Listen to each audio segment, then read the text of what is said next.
welcome to our podcast number 13. Today we've got a special guest, Kylie Ray. Super excited to have her on and hear her story and her knowledge and experience about what she's up to, where she's been, and her future plans.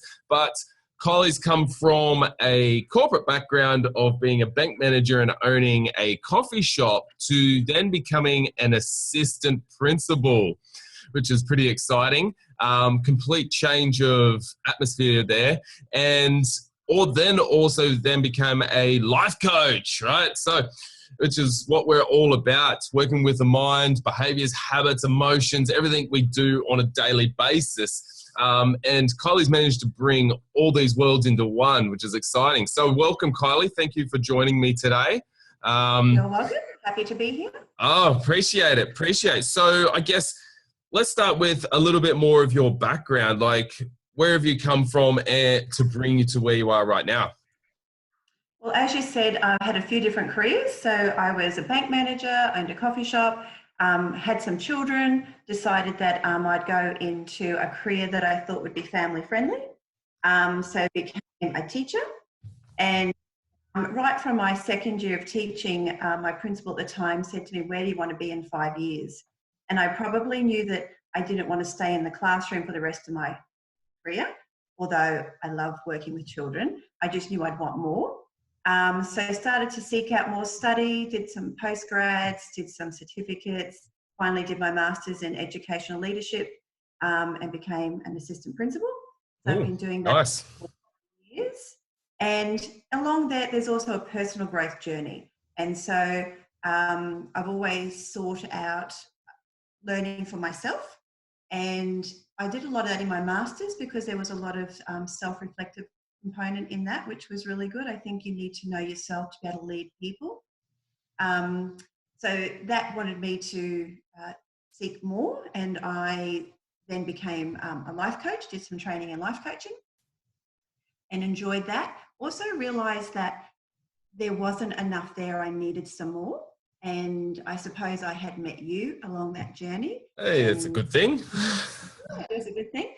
And you have you had a lot of skills that I was looking for as well. But I originally probably came to you because I knew when you're in the exercise world as well, to do some PT, because I knew I needed to become more vulnerable myself to be able to help me further my journey. And so working out with you was, I was very vulnerable, I thought.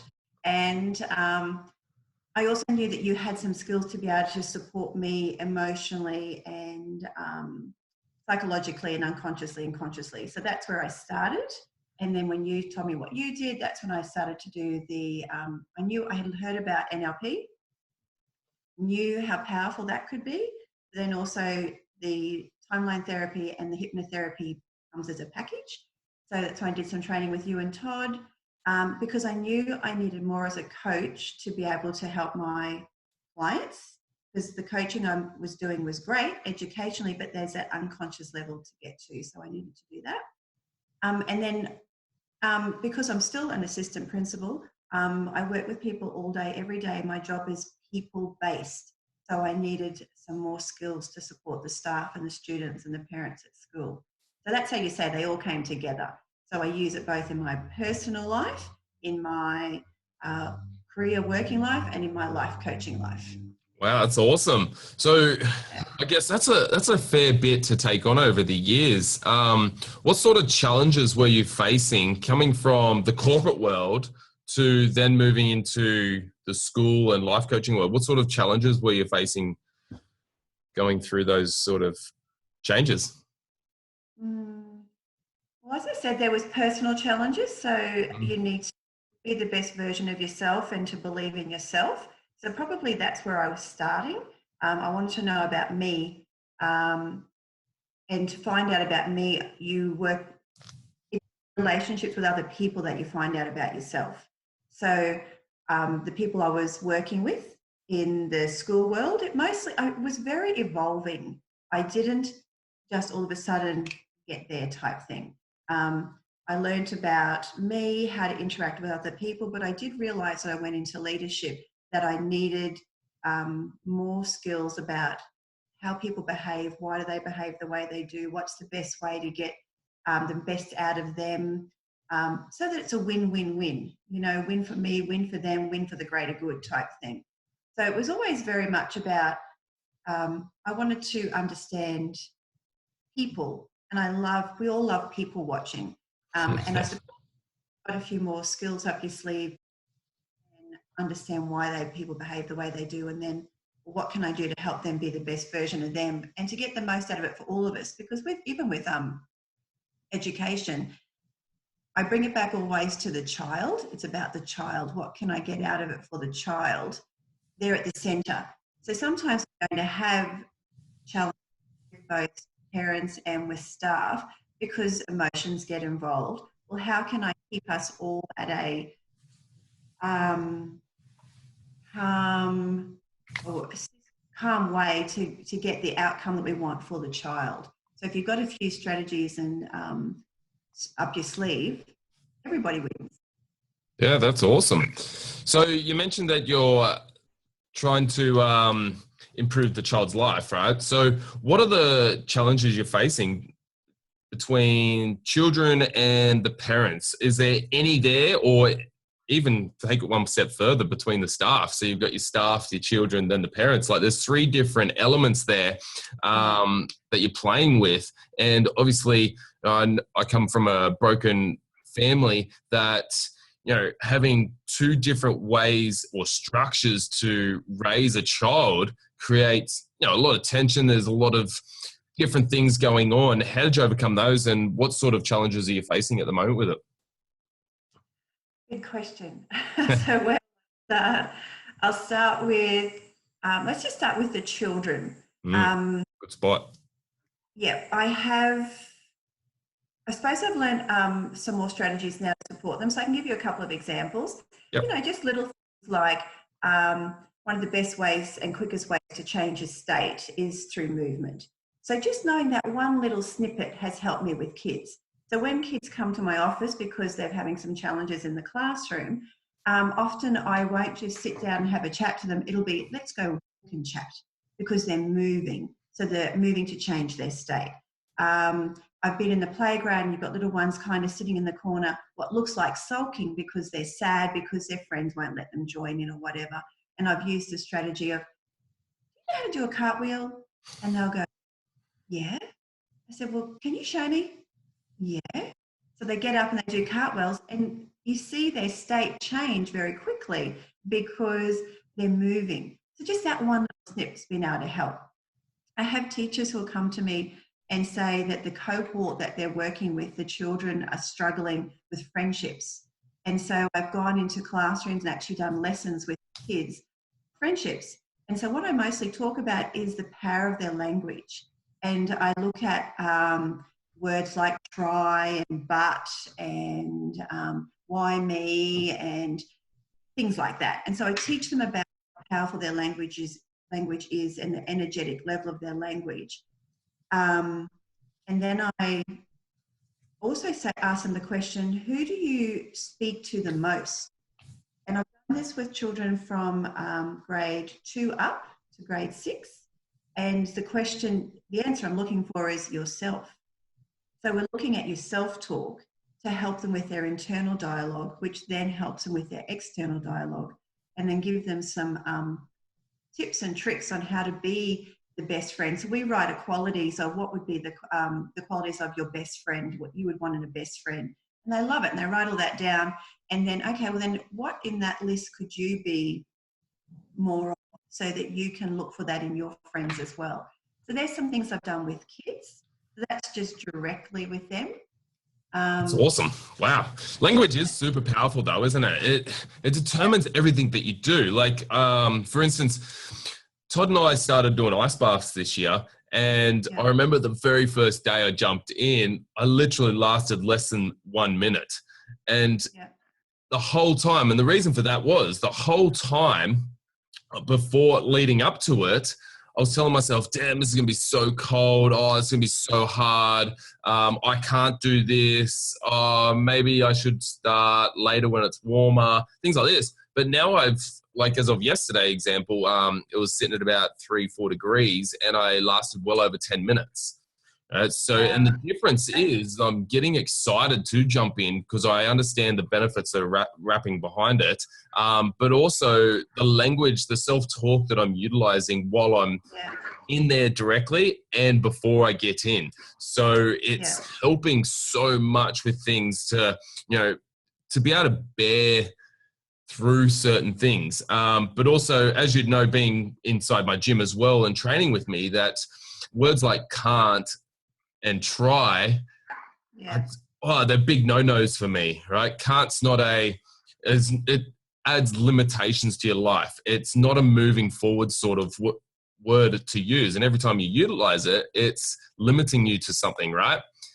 So that's the big C-bomb for me, can't. But try as well, you mentioned that as well. And for me, try is not an action word. It's not a committed word. And when people are using those words like, oh, I'll try and get there, or I'll try and do that, you're not making a yes or no decision, committed decision, are you? You're just saying, may or may not.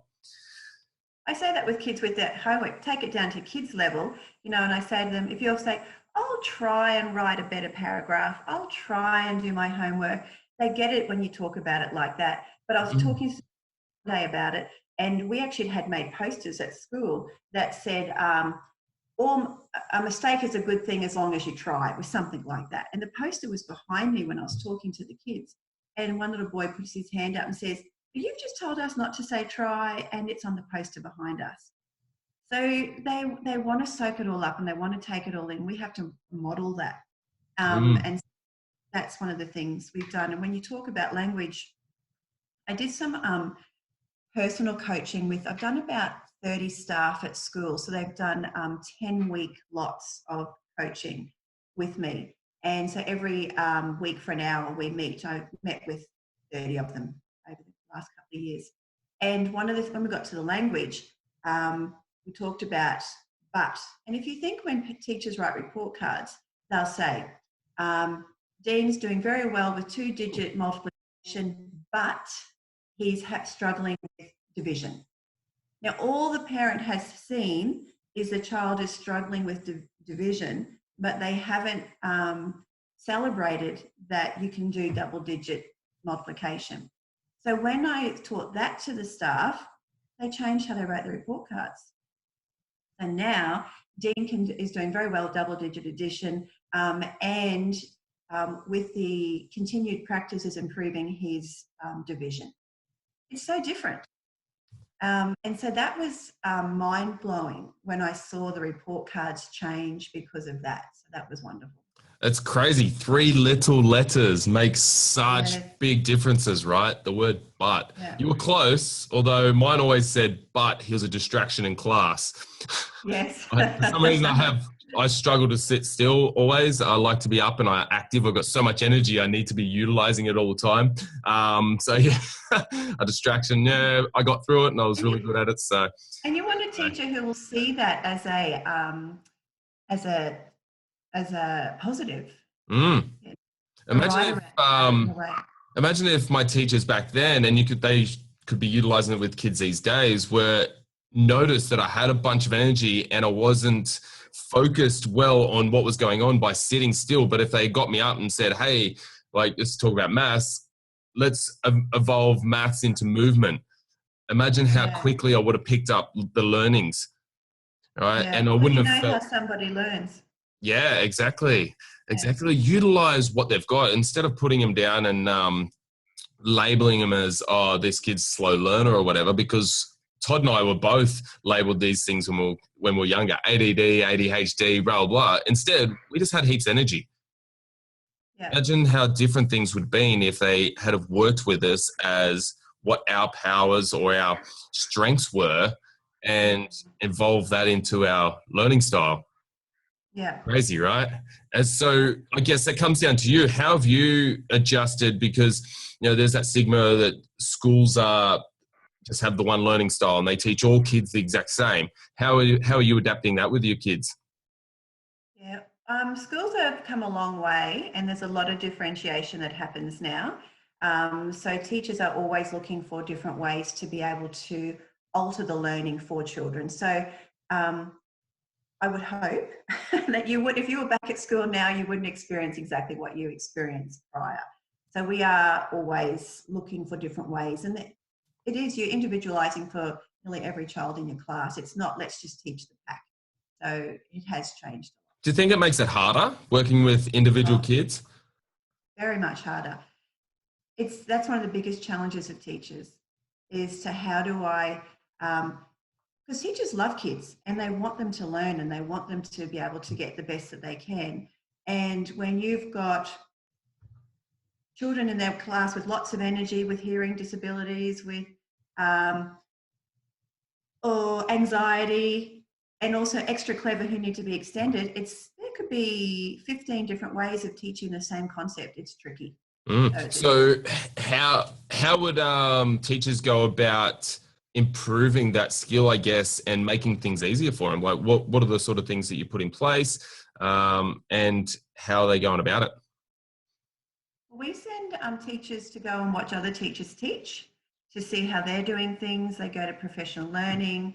They come and goal set with me. So every teacher has to set goals with me at the beginning of every year, and then we check in on them throughout the year type thing. And okay, so I'm looking at doing this. Well, how are we going to go about it? What actions can you take? And then keep checking in. So most teachers are lifelong learners, and they do want to find out how the best to do for their children. So there are a couple of the things that we do. Oh, that's really good. And I've taught them. So you know how when I've trained with you in the coaching world, we learnt the best to get to the learning state. Mm-hmm. So I've taught that. I've gone into classrooms in grade 2 and taught children how to get into learning state. So there's 7. Amazing. And then I've also done it with the staff, because I know when I'm in learning meetings, taking it all in and you're writing down notes, but the presenter has gone ahead and you've lost it. But getting into that learning state makes a difference. So I've taught that to the staff as well as to some kids as well. Yeah, it's super powerful, right? Yes. There's so much information coming in every day that we can't take it all on at once. So there's ways that, and just for you guys watching, there's ways that we can get into a certain state to be able to take on a bit more, or to notice a bit more, or to, to sort information out better so we can retain more information. Right? It's super powerful. We call it the learning state. And as Kylie said, is working for kids of the age of 7 and up. That's powerful, right? Getting kids to retain more information, to learn better. That's awesome. It's not hard. It's pretty easy. And how's the connection between the staff and the parents with the learning styles and things? You mean is there challenges that they're facing? Is there a certain way they're going about it? Are parents adapting to the different ways of learning? We communicate with parents all the time. So every time there's been the learning has been differentiated for a child, parents are contacted. So they're contacted by emails, by meetings, by bringing them in, showing them how you're doing things, what can you do at home as well, this is what we're doing here. So parents want to, they're quite happy if you're communicating with them all the time and letting them know how you're supporting their child. So no, they're happy with that. If you're not communicating with them and you're not supporting their child, that's when they're not happy. That's awesome. And is there an improvement that you're seeing in the parents, or from working with the children, having them go home and apply all the new habits and behaviors they're doing? Is that then ripple affecting onto the parents at all that you've noticed? Yeah, you do hear parents talk to you about what they've learned at school, especially around the language and with friendships and things like that. And I think that gets parents thinking that, because that's what we're kind of missing in schools, isn't it? Is that how to learn, how to understand yourself, how to understand other people, and they're the actual skills that we require for the future. So schools are looking at what do we need to do to prepare children for the future that is unknown, and there's some of the the skills and talents that that you offer through coaching and through NLP and through all that kind of stuff that the kids and their families need to move into the future. If you can have great interpersonal skills, that's where the negotiations and the communicating to be able to, and collaborating for the future world that's coming. Yeah, it's important, right? Yeah. We're, and so, go on. Oh, no, go. I won't stop you from chatting away. No, I was just going to talk about parents in general. So how I've been able to use some of the strategies that I've learned through NLP and coaching, and that's mostly getting into rapport with people. I think that was the most people work in people-orientated industries or have relationships in some way, whether it be with their spouse, their children, their families, colleagues, and being able to remember, we know that people like people who are like them or who they want to be like. And so when somebody walks into my office, the first thing I do is work on being in rapport with them. So getting into rapport and being present. And that, if nothing else, have been the best skills that I've learned. Yeah, wow. That's awesome. Being present. Wow, I'm glad you brought that up, because that's one of the biggest issues that we have, or challenges that we face every day these days, just as humans, because there's so much going on that how many times are we always looking at the future or what's next, and instead of just working or wondering what's happening right now? How often are we stuck on our phones, scrolling Facebook and wondering what everyone else is doing, right? Yeah. Just being present right here and right now can connect those relationships so much stronger. I see, because we do a lot of relationship coaching as well, I see a lot of relationship breakdowns is because of the presence that's in that relationship. You know, there'll be challenges like, oh, he's always on his phone, he's not showing me any love, or when I'm listening, or when I'm talking, they're not listening. Right? So it's being present can stop so many different things. Just being in the now and worrying about what's going on right now rather than what's going to happen tomorrow or what's going to happen in 5 years' time, especially with all this coronavirus stuff, right? Yeah, definitely. Yeah. People, and you feel it, and it feels so nice when you are present with somebody. You're connected better. You are listening to what they're saying. You listen to hear what they say rather than listen to reply. Whether it's with children or staff or with parents, that's the first step, I think. They walk in, they sit down, you truly hear them and be present with them, and then you can move forward. Because most people who come to see me, of course, have a challenge of some kind. Mm-hmm. You want to acknowledge them at where they're at. And empathize with them, and then be able to move forward. So that presence is, I like the feeling of it. So surely the people that you're with must like the feeling of it. And then for some who come in a bit more heightened, it's actually really fun to get into rapport with them. Yeah. Okay, can we get on the same page here, and how can I do that?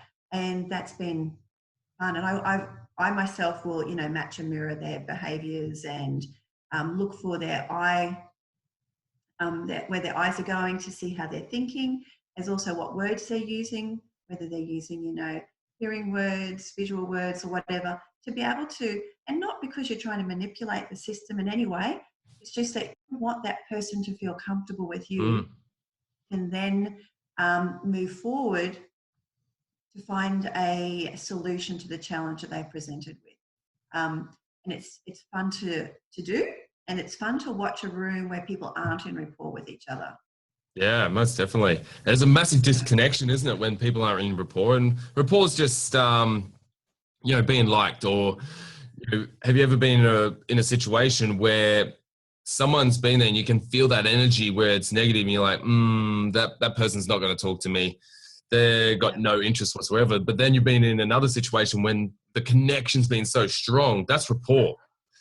Is being in connection with someone. So like all those techniques that you just mentioned are obviously NLP techniques. How are they learning that technique of NLP? How's that really improved? Like what What were you doing before you knew NLP? What are you doing now? How's the change? Any challenges learning it? Those sort of things. I think that I'm more conscious of strategies to use to be able to get me into rapport, whereas I probably didn't know the strategies. I'm conscious of using them all the time. So really, as soon as someone walks in my door, I kind of click into, okay, get into rapport mode. I feel that it brings me more present. I was probably working on being more present with people before I knew the strategies, but by knowing the strategies now, I know that I can get into rapport more quickly, and they feel more comfortable, I feel more comfortable. So so with most people it's easy. I suppose when people walk in my office it's easy. There are people on staff I know that I have which my relationships aren't as strong with, and so I have made it a goal of mine to get into rapport with them, so that so I can feel comfortable and so they can feel comfortable. So that's not as easy. I probably have to be extra conscious of it.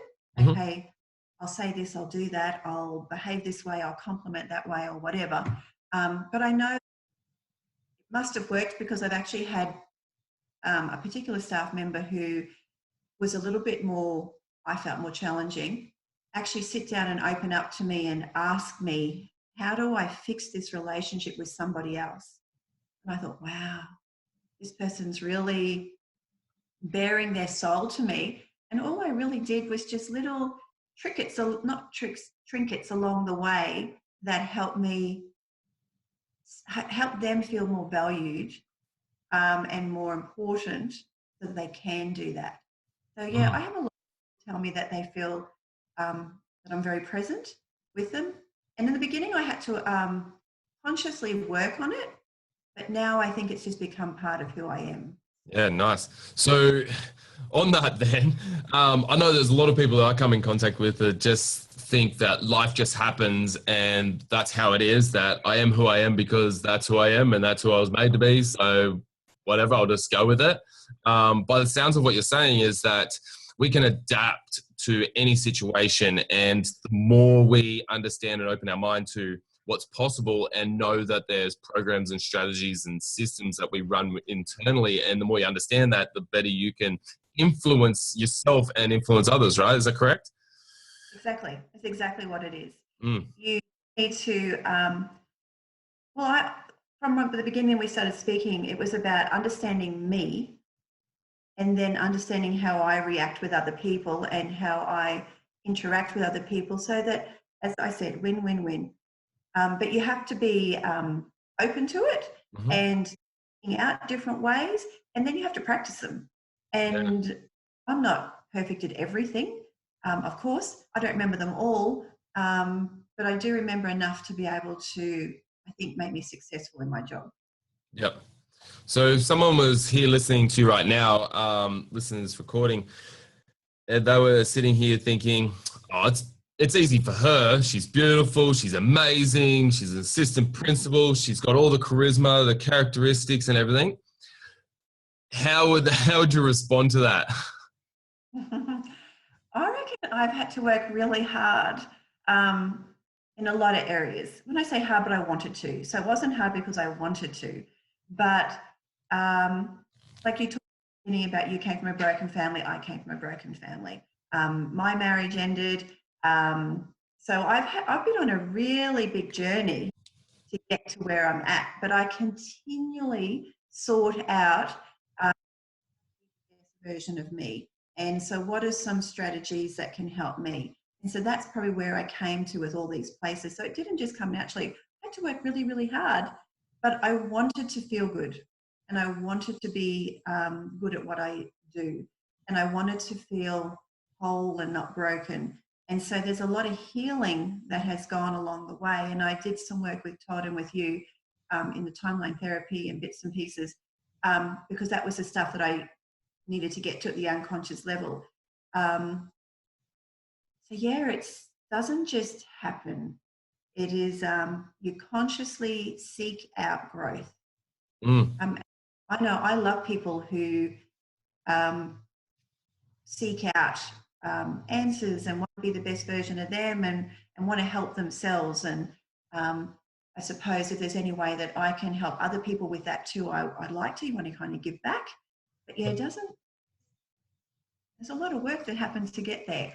And I'm definitely there, but it's not a bad life. So it's a never-ending thing. Yeah. Yeah. So was there any triggers? Myself. Was there any triggers or anything that you go through daily? Because obviously, you said there was broken down marriages, you felt broken. Was there something there that made you think, no, I really need to do something today so I can be better tomorrow? A trigger.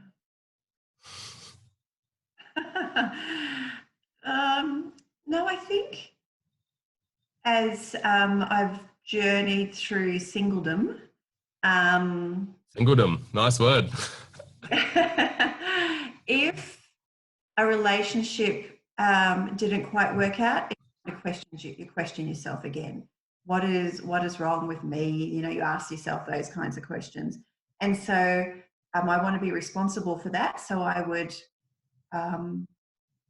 seek out another way of doing things. So I'd be going down this path and it didn't work for me, so I would go in another direction. So a lot of self-worth, but I have worked on that, and I would say mostly now I wouldn't say that I'm not good enough, whereas before I would have.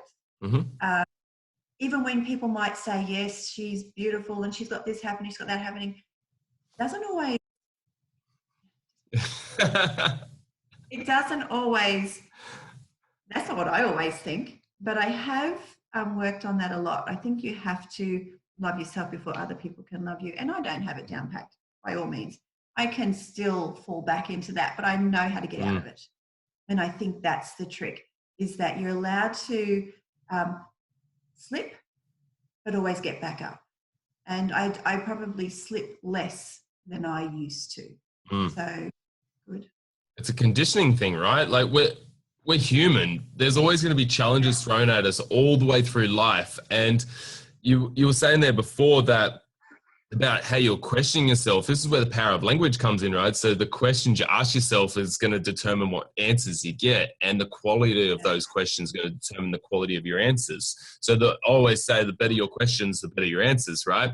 So if you do have a challenge thrown at you, and this is the same with your kids and the parents and the staff as well, if you start becoming aware of the language you're using with your questions. So, hey, why am I not getting this, blah, blah, and you're using negative sort of questions rather than, all right, what can I learn from this situation? How can I make this better so I don't have to go through this again, and have a positive sort of question on it? It's a lot easier to move through that challenge, right? If I... My favorite... Go on. Oh, go on. I was just going to say, if I come up to a brick wall and... I'm constantly saying, why is this brick wall here? I can't run through it. I can't push it. I'm always going to be behind that brick wall. But if I start asking questions like, all right, cool. What can I learn from this brick wall being here? Is there any other way around it? Is there a way to get over it? Is there a way to get under it? I'm going to get better answers, aren't I? So it's the same with every challenge. I would say that I don't often ask myself negative questions. I'm very aware of my self-talk, and even if I hear it go, and hardly ever, I mostly keep it positive. But my favorite question is, how can I? Oh, it's a great question. Yes, and I've taught that to kids, I've taught that to parents, I've taught that to staff, but that's my favorite one. How can I? How can I learn something from this? How can I find a way through this? Definitely, it's my favorite one. And I'll just walk around the house sometimes going, not even nothing on the end of it, just how can I? Yep. Yeah, that's a powerful one, especially at this time right now with what's going on in the world, the craziness going on in the world. Obviously, the coronavirus is a massive thing at the moment of this recording. If you're watching this in 10 years' time, I've been questioned quite a few times over the last couple of weeks. It's like, it's okay for you because you've got everything together. I was like, no. In a matter of hours, the government shut my businesses down to nothing. I've got a family to support. My wife, her she lost her job, so we're now incomeless, right? And in a matter of hours, that was tough to get through. And it wasn't the fact that, I've got everything sorted and things like that, and that I'm amazing, blah, blah. It's the fact that I started asking better questions like, all right, this is a challenge that's coming on. Yeah, I sat there for a bit just thinking, what the, right? Just trying to get my head around what the hell was going on. But the biggest questions I started asking is, all right, what can I do? There's a lot of what I can't do right now. What are the things I can do? Because when we use the words I can do or focus on what we can do, we can use something to move forward. And the best and most powerful question is, how can I make this happen? Right? If everything's going on, life's always changing. How can we make this happen? I've got to adapt. I've got to change. I've got to pivot. I've got to do whatever I can, because at the end of the day, what I was doing is not going to work right now. If I'm relying on the government to tell me what I can and can't do, or I'm relying on everyone else telling me what I can and can't do, then I'm at the helm of them all the time. But if I take my power back, you're like, all right, what can I do personally? How can I be better? Because at the moment, what I was doing yesterday isn't working. What I do tomorrow is got to be completely different. So what do I do differently? And this could be the exact same thing. If we start teaching our kids this, to ask better questions and the power that it's going to be providing them, wow, how much difference their life's going to be, especially the parents. How can I get a better result for my child? Imagine that, right? You've just reminded, this has been a great conversation, because Oh, thank you. Appreciate it. Yeah, I'm going back to school on Monday, and we're going back with a different education system. And I have a lot of teacher friends who are not necessarily using positive language and how they're responding to the system. And I have been trying to work through, how am I going to support them when I go back, because that's my job, to support them, to be versions of them, so they're the best versions for the children. And yeah, I think I will talk around that. I'll remind them of the power of the language and the better questions, because we are in a different world at the moment. So what worked before doesn't work now. So how can we ask better questions so that it feels nicer for us, and also support with their children and for us? I don't think there's a problem with them not feeling like they're there for the children. They're worried about safety as well. So, but yeah, it'll be good to be able to overcome that negativity when I get back. Yeah. I believe there's so much opportunity right now. Like, the internet has provided so much. Like, look at this. We're doing a podcast and you're not even in the same room as us anymore. This is amazing. There's so much opportunity out there. And at the end of the day, people just want to live their life in a happy way. So I guess when the teachers come back in, what do the kids actually need? What do they want? What do the teachers need? What do they want? Where are they at right now? Where do they want to be? And what are those challenges? The more aware you are of those challenges in between, it gives you a platform to work, right? So cool. If I say, okay, I need to be over here, but I'm over here, and I see the hurdles or the mountain, whatever it is, I can see that. I just see all the challenges and steps I need to take that are holding me back from getting over here. Awesome. How can I do one step at a time, solve one problem at a time, adapt, change, pivot, whatever's needed to get to where I need to be? Yes. It's a whole new world right now. Yeah, definitely. So, awesome. All right. Is there anything else that you would like to share to have an impact on someone that may be listening right now? Whether it's parents, teachers, career workers, anyone? No, I suppose the only one little thing that I share with staff often, and that is the only meaning in anything is the meaning you put on it. And my other bit of advice that goes along with that is that you can't change anybody else. You can only change how you respond. And so those two insights can be life-changing when working with other people, when facing challenges. Yeah, I think they're the other ones that I go by a lot, that I share a lot. That's fantastic. Wow. If we take more responsibility for what we can do, the actions we can do, and understand that we're not someone else, we're us, Every choice we've made to get to this position has been our own, then the more power we control, right? So you've got a really powerful mission in your life as we wrap this up. Just share that with everyone. I'll share it. Yeah. What's your mission? Yeah, so my mission in life is to experience love and growth. Yep. The love is relationships, and growth is to continually to learn, and I'm going to learn through those relationships. And my mission to accomplish this is to continue to grow in relationship with myself and others as I help them grow in relationship with themselves. That's awesome. I've looked at that regularly because I wrote that 3 years ago, and I haven't changed it since. It still feels true to me. It still feels who I am, and that to experience that love and growth, I can experience it in any job I do, in any place that I'm in. I just have to look for it.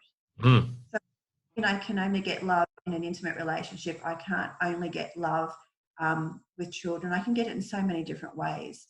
And then the growth I can get not just through education that's formal, but I can get it through interacting with other people and experiences and learnings. And yeah, that feels nice to me. That's awesome. That's so good. Love it. Love it. Love it. Love it so much. So if somebody wanted to connect with you, they've absolutely loved you and thought, wow, that lady's single, I want to connect with her. No. Or they want to feel love and growth, or, maybe they got some troubles with their children at school, or they want to, work with their children to improve them, or with their staff, or blah, blah, blah. How can they connect with you? Well, I'm on Facebook and Instagram for Kylie Ray of Life Coaching. Or I'm also on LinkedIn for the education side of it, if you're wanting to connect through education. So I'm on both those platforms. Fantastic. And that is a wrap for podcast number 13. I appreciate your time and your knowledge, your experience on here today, Kylie. Thank you very much. Thanks, but Dean. Let's wrap it up there, and may your day be amazing, and chat soon. See you, people. Thanks, Dean. Bye.